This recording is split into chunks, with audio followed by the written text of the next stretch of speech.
నిరుపేద వర్గాలకు తెలంగాణ సర్కార్ అండగా ఉంటుందని పెద్దపల్లి జిల్లా బీఆర్ఎస్ పార్టీ అధ్యక్షుడు రామగుండం ఎమ్మెల్యే కోరుకంటి చందర్ అన్నారు. గోదావరి ఖనిలో క్యాంపు కార్యాలయంలో ఏర్పాటు చేసిన సమావేశంలో ఆయన పాల్గొన్నారు.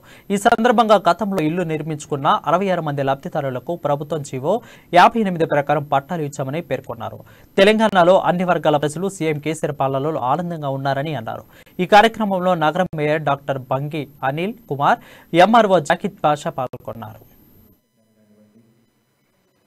తెలంగాణ రాష్ట్రం ఏర్పడ్డ తర్వాత గౌరవ ముఖ్యమంత్రి కేసీఆర్ గారు అనేక మంది గతంలో ఇళ్ల జాగలు ఇచ్చినా కూడా వాటికి పట్టాలు ఇవ్వలేదు.